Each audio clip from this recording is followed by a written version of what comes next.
We were texting during the year, and you were like, I really like Brotherly Shove. I'm done with the name Tush Push. Yeah.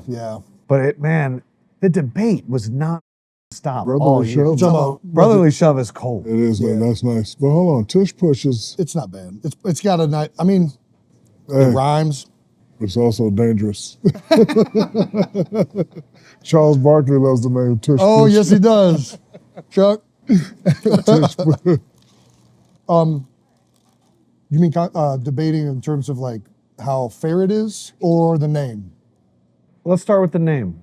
I mean, the name is, you can call it whatever you want. Yeah. I don't care. Yeah. You know, it's a quarterback sneak to me.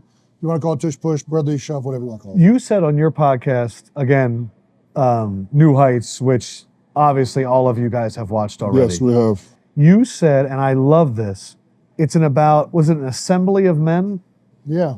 Organized mass. Organized mass. I stole that from another Scotsman named Richie Gray, rugby. His title, he goes around to different teams. His title is collision expert. Wow. Pretty cool title. Right.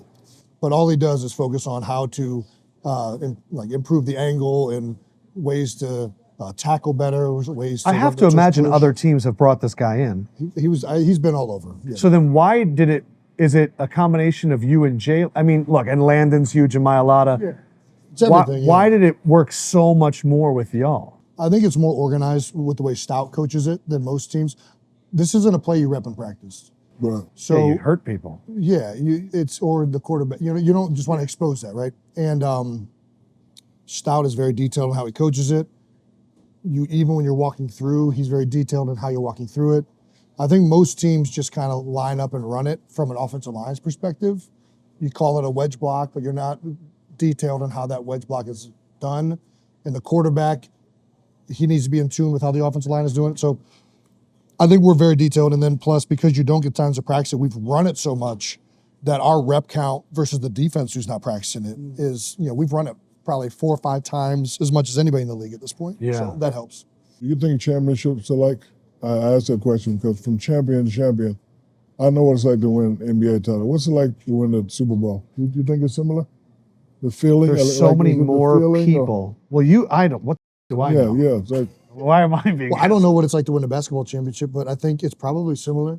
I mean, you're on top of the world, and you've done it with a group of guys that any championship team, if you go that far, is going to develop an insane bond. And when you have that piece of hardware, it's entrenched forever. You know what I mean? Like that team is entrenched. I'll tell you from both sides, from my perspective, I've won it myself, and I've seen my brother win it, and I've lost it myself. Yeah. Winning it, I mean, the people that make the moves are very good. yeah, they are. I still remember the last play of the game. Tom Brady goes back, he throws a pass, Hail Mary, and it literally felt like that entire Minnesota stadium was silent. Oh man. And the ball felt like it was hanging up there forever. It drops. Me too. And you realize you're a world champion. And everything you're looking back to like everything you had to do to get there. Everything that... Did you cry? Yes, I almost cried right now thinking about it, but... Do it. No. I didn't cry, but somebody poked me in my eye. Yeah. Little tear. Yeah. But yeah, I mean, you think it's more of an intrinsic, when you win it, you're thinking, man, everything happened in like flashes, in an instant in your head. Yeah. And you're like, and it's a very visceral, emotional moment. And then you start thinking about your teammates and everybody around you, and you see your coach, and it's a very big deal. And your mom's there, and then you see your your family, wife, and my brother, he was there. Oh so man. when your brother wins it, it's a very different feeling because you're so immensely happy for someone that you love, and it's a very external happiness, and it's hard to explain, but it's a different level. Losing a Super Bowl, probably one of the worst things. Highly don't recommend doing that.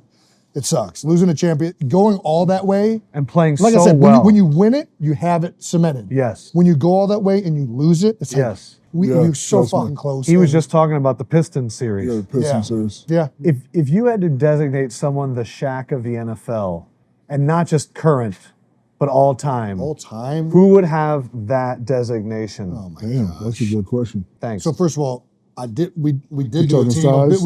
We did do a team of building an NFL team from other sports, and Shaq was on my team. I just want to say that. So, How old are you? I'm 36. Okay, so you're young, bro. I was getting ready to call you big, bro. Thanks to the bro. So, man, I don't.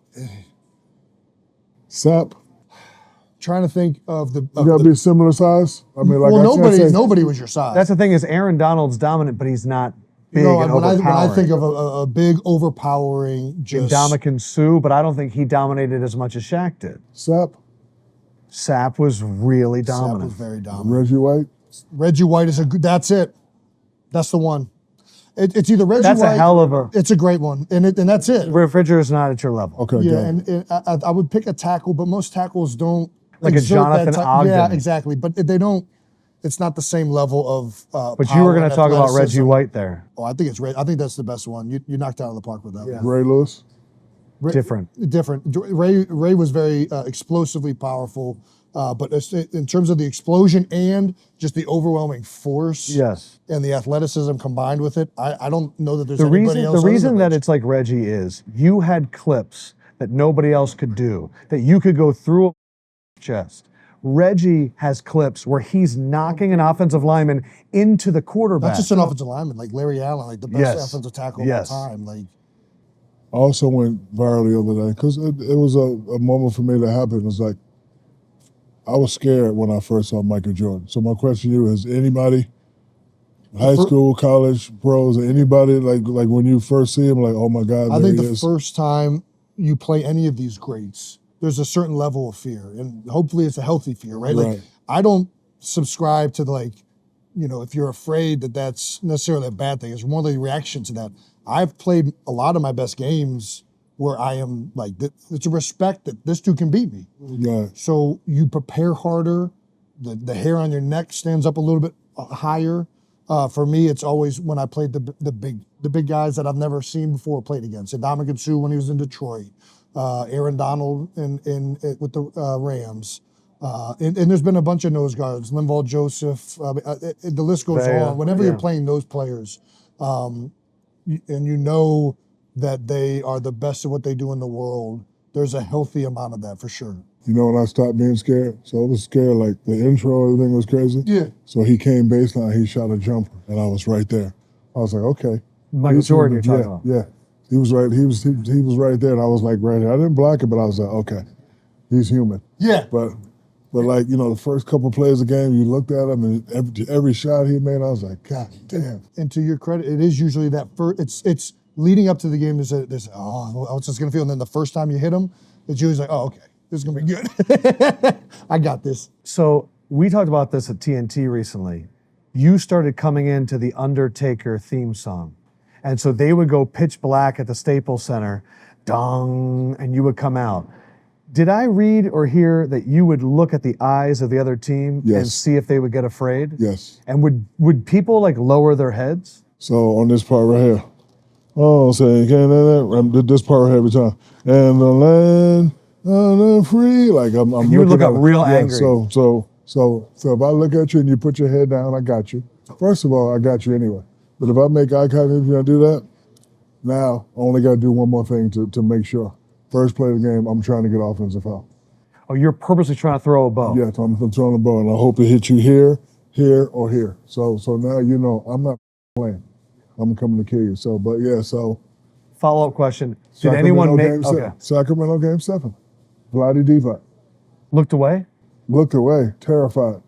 I'm like, this part here. For the land of the free and the home. He looked at me like this. He was like, and I was like, and I knew we had him. Was there ever someone that you looked at and they were looking you dead in the face, no fear? Tim Duncan. Wow. Tim Duncan. Like I was looking, I'm bouncing, he's gone. I'm going. He's bouncing back. Like, What about when you were like Miami and Kobe was in LA? Did you look at him? yeah. I know it's different positions. We look, but it's like different positions. It was like for me, it was I'm gonna get one before you get one. Because we had the same arguments. Oh, you can win, but you can't win without Shaq. You can win, but you can't win without Kobe. So the fact that he has 2 and I have 1, I went crazy in my house. Because again, like I'm similar to you and your brother, it's a respectful competition thing. And I don't ever want nobody to have one up on me. So the fact that he has 5.5, 4, it drives me crazy. Still. It really does. Yeah, to this day. Like, because when I won in Miami, I got a $2 million check the next day. They said, hey, we want you to go, because they called, they said, hey man, we want you to go to Superman premiere. Kyle, remember that? After I won in Miami, they wanted me to go to Superman premiere. Yeah, so look, I told him, I said, no, I don't want to go to Superman premiere. He's like, $2 million. So we had one, got me a plane. I'm in LA on the red carpet. Yeah. Yeah, I did. He got paid more than the guy that played Superman. So I was there and I was like, yep, I got one. And then I was kind of done, but then he won and then he won again. I was like, that's why I was like, I admit my last 3 years I was championship chase, because if I can get 5 and he got 5, but the fact that he got 5 and I got 4 drives me crazy. It really does. I know you're a sports fan. I like to ask this question. What do you remember from Shaq's career? I remember the most dominating big man I've ever seen play the game. And not only, I remember it 2 different parts, because I remember the Lakers and I remember the second half of the career, which was incredibly dominant in the paint and just overwhelming power at all times. But I also remember the athleticism in Orlando, where like the he's running of the Micah Parsons. That Micah said I had no athleticism. What? Yes. See, he's young. He doesn't Yeah. remember Orlando. That's right. That's what it comes down to. Yeah. He doesn't remember Pinstripes, bro. Yes, yeah, Pinstripes. that's right. He doesn't remember what was the movie. God, I can't think of the name right Blue now. Chips. Blue Chips. He wasn't around for it. No.